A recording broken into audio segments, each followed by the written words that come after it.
So I've been shooting with the Nikon ZR and I absolutely love the form factor. It's the fact that I can get full red RAW with red's color science in the camera, this small with a massive screen on the back.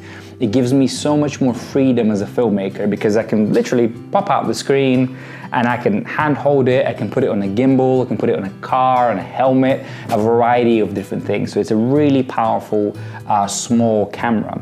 But there's been a lot of questions as to whether this camera can actually be used or even replace some of the bigger cameras on set.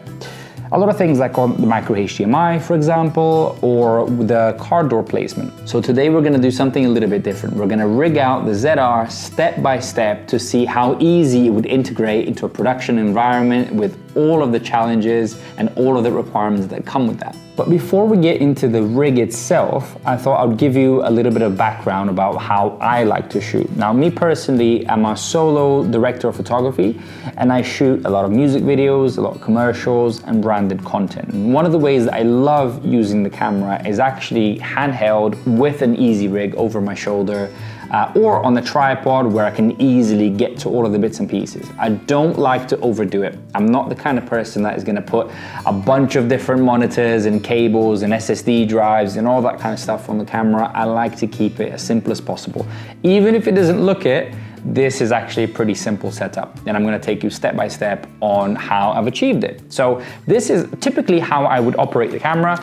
I would just hold it up to me with the viewfinder, just like that, and then I've got really good access to be able to do my focus, do my iris as well, and I've still got a really nice firm grip on the right-hand side of the camera as well. This is how I would shoot typically if I'm on an easy rig, and of course, when I'm ready to go on the tripod, I can then pop it on the tripod just like that. So I'm just gonna give you a little bit of the top line on all of the little bits and pieces from this rig. So we've got a Cooke Panchro 40mm full frame classic, which is a really, really nice lens, attached to a Z to PL Revolva adapter from Kippertie. This is a really cool adapter because you can have ND cartridges that you can just spin just like that, and you can go between your different ND levels without sacrificing quality, which is essential on set. It's then followed by a Smallrig Nikon ZR cage. So this is the cage that came out with the camera, but with a different handle, and we'll get into why that is in a second. I also have Smallrig Cineback with a V99 Pro battery on the side, and combining all of that with the bright tangerine base plate from my red Komodo setup, which I'll also explain as to why I use this base plate and not the Smallrig one. Right, so I've got a bunch of the accessories, the lens, everything out here that we need to start the rig itself. So to begin with, I'm just gonna have the ZR cage by itself on the body there. One of the things that I really like about the ZR cage from Smallrig is just how well they've done the grip. It's really, really comfortable, and it fits the rest of the body as well. It's seamless. A lot of people will look at this and think it's actually part of the camera itself. The other nice thing about the ZR cage as well is that it slots perfectly on the Cineback. So the Cineback actually comes in two parts. You've got this little part here, which is designed to hold your monitor, and it just slides in on the side, and you can choose the height there, and then you can lock it when you're ready, essentially. You also have these little pins on the back to hold your cables. You've got your battery and all of your ports on the side. So it's a really nicely designed Cineback, and they're designed to slide on each other. So you literally just slide it on there, and now we have the setup. Now you can actually adjust how far back it sits from the body, but I'm trying to keep this as simple and as compact as possible. So I'm actually gonna push it all the way forward, lock it down on the back, and make sure that it's nice and compact. So the next step would be to add a V-mount battery. So you take a V-mount on there, and you literally just slot it on the back. And now you have a power solution for the camera and your accessories as well. Now, when it comes time to picking a top handle, there's about a million different options, but I was actually in between these two. So this is the one that actually comes with the ZR cage kit, It's a lovely handle, comfortable, has the locating pins. The issue with this one is that it has an angle design. And because I'm gonna be using the Kippertie Revolva adapter that actually has a cartridge that pops out on the top, these would occupy the same amount of space. So I just needed to get a handle that was flat at the front, like this one, and then I was able to use both the top handle and the Kippertie Revolva adapter at the same time, and they don't get in the way. Now this is actually the Smallrig handle that came with the original Nikon Z6 Mark I cage from 2018. So I've had this handle for a very, very long time. I haven't used it in years. And when I was just looking around the house for different accessories, I actually just stumbled upon one that was perfectly flat and allowed me to use the Kippertie adapter, which was really, really nice. Now there's a lot of really good PL mount adapters for the ZR. I mean, there's a Nissi one that is really nice, there's an MTF one, there's even Red's own adapter. But the reason why I picked the Kippertie version, it's because one, it gives me a really nice, solid premium feel, but also it has the Revolva system. And this is one of the best things to ever happen to filmmaking, because it gives me the benefit of having a variable ND filter without the downside of the image quality drop that you would get with a traditional variable ND filter. So this actually gives you cartridges. So they're essentially full ND filters that you can cycle between just like that. So one of the things to keep in mind when you're using the Kippertie Revolva system is actually quite bulky. So it's not always gonna fit your rig. That's why we had to choose a specific handle. On the Smallrig cage, it just about slides in. So we're just gonna pop it in there and it would just scrape in, but still really work well. So once you've done that, make sure to unlock the mount itself, and then you can just drop in your cartridge on the side, and then you're ready to basically change your ND filter there. If you want to lock a specific ND filter, then you can actually just use this little lock here to lock it in, and now you can't accidentally change your ND filter halfway through a take. There's been a lot of controversy on this camera having a micro HDMI. Now keep in mind that the camera is absolutely tiny. There's absolutely no space to put a full-size HDMI on a camera this flat. Now, of course, if they made the camera a little bit bigger, then they could have put it in. But I think the idea behind this camera is to keep this as small as possible, so I'm not mad. There's a lot of solutions on the market, one of them being this Smallrig micro HDMI to full-size HDMI adapter. And this thing we can actually just screw in on the side of the camera, this side of the camera, and then we can get a HDMI feed. So the way that we're gonna be using this adapter is we're gonna screw it into the cage, so it's not gonna go anywhere, and the cage actually has a clamp specifically for this cable. So when you plug it into the camera, the cage is actually gonna keep it clamped, so you're not gonna be able to pull out the cable accidentally. So you can see how strong this is. I can actually just hold it by the cable. Now for the base plate, I decided to go with the Bright Tangerine Komodo base plate, which actually worked really well for years on my Red Komodo setup, but ultimately it just fit better compared to the Tilta and Smallrig one. The spacing of the screws was just perfect. Now another advantage of this particular base plate is it has the same size and dimensions as the DJI base plate. So I can pop this on a DJI gimbal by just sliding it in, which is really, really convenient.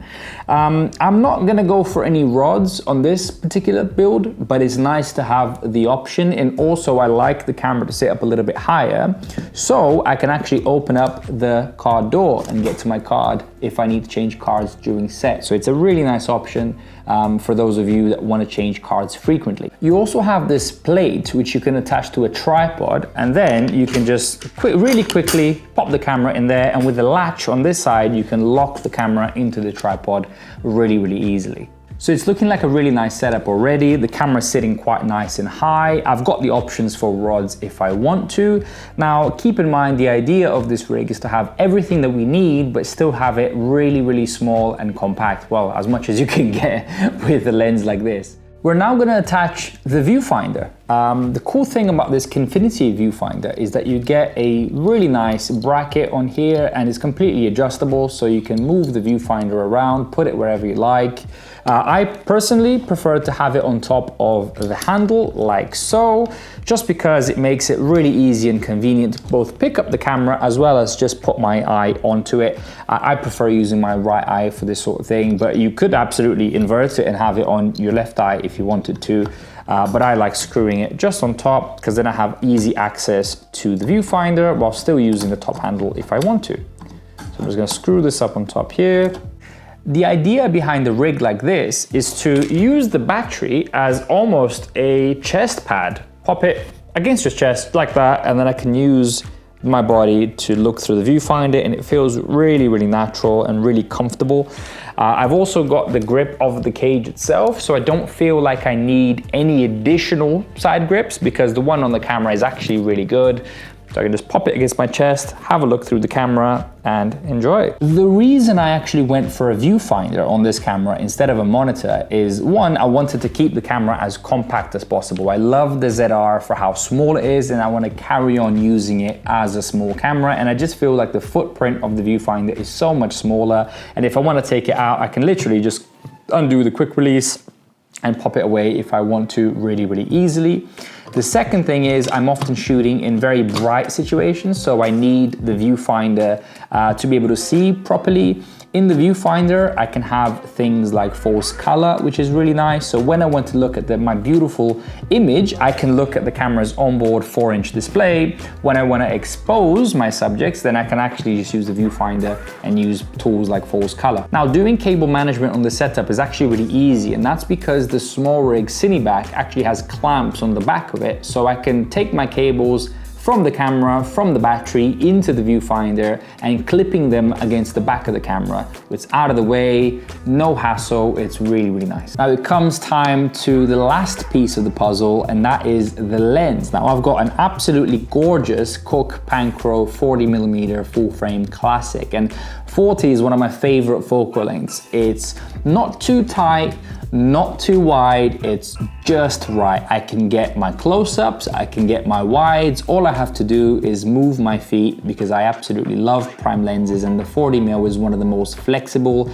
and versatile lenses out there. Now, of course, it's not gonna be a lens for every job. It's the kind of lens I would want if I'm shooting something a little bit more creative, like a music video or a commercial where I want a very specific look, and I think Cooke definitely delivers on that front. But if I was shooting something like a documentary where I'm running around as a solo operator, then I might even choose Nikon's own 28-135. But again, for anything creative, this lens definitely delivers. Now you may be asking why I didn't include things like a follow focus or even just a secondary grip on the camera. And that's because of how I actually like to use the camera.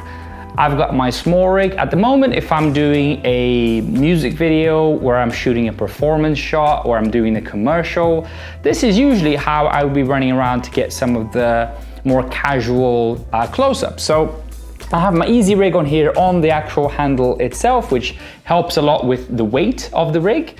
Also, I've got my viewfinder, and because of how I set up the battery, I can actually just have it on my chest. So bring down the easy rig, support it on my chest, and then I've got the viewfinder nice and handy. So I could just shoot like this, really, really comfortable.